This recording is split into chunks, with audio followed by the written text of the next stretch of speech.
So we're talking with Liam Karry, who is a theater presenter, creator, and organizer based in Kingston. And so far, now you've given us an overview of the partners and peer collaborations that you're involved in, also the B2B side of working in the arts as well. And we're interested in knowing more about how you maintain all of these relationships. So how do you build trust from the start, and how do you negotiate the evolution of needs and resources as they progress? Wow, that's an excellent question. Thank you, Stephanie. I mean, I think something I have many thoughts on this, but I'll start off with this thought. Trust takes time, I believe. Trust has to be earned.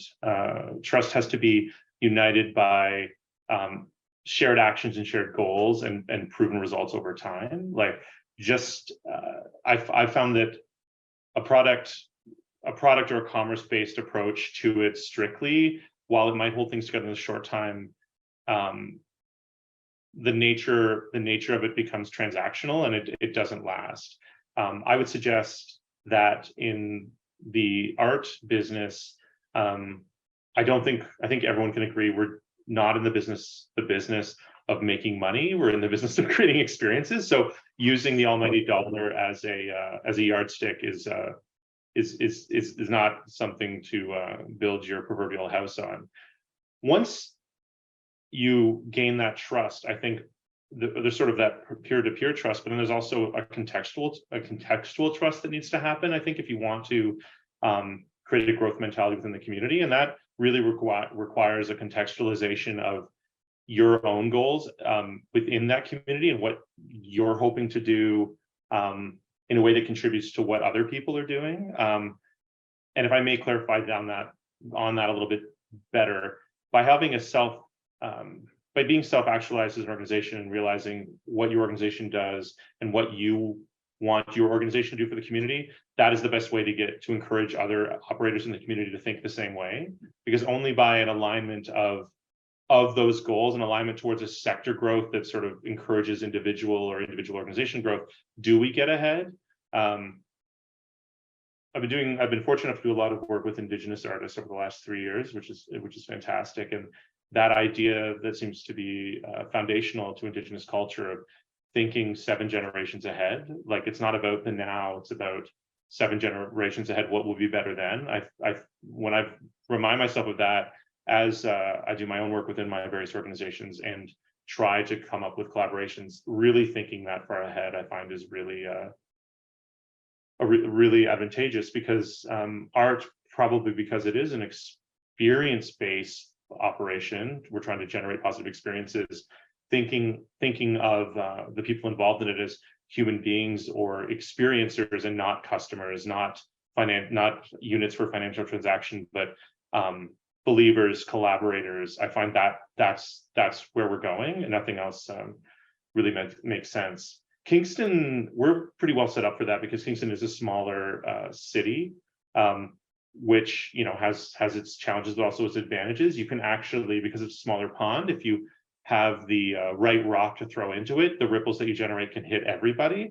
So we have favored a really personal approach, inviting people and other organizations out for coffee, starting up initiatives and saying, hey, do you want to come with? Do you want to be part of this? Well, what's it going to cost us? Nothing. Just come and collaborate with us and let's talk. Let's get in the room.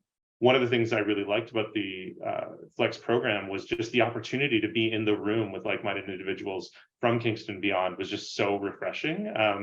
I think this might be true for any enterprise, but running festivals, because they are so sporadic, or they only happen during a certain period in a year, it gives less opportunities to actually meet other festival people. So Kingston's small enough you can actually meet all the other festival people, which is really nice.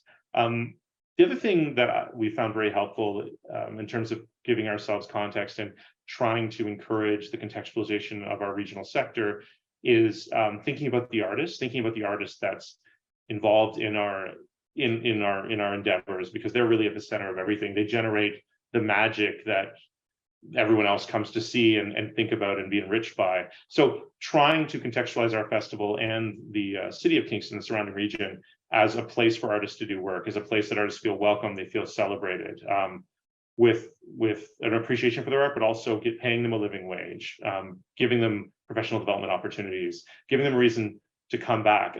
And something that's been really big lately, which I think is serving great dividends that we are doing and other operators, is Kingston's wonderful, but it's not the be all and the end all. So do some work here. Oh, you want to go to France and study Lecoq? Go, like, please go, and then come back and share with us what you've learned.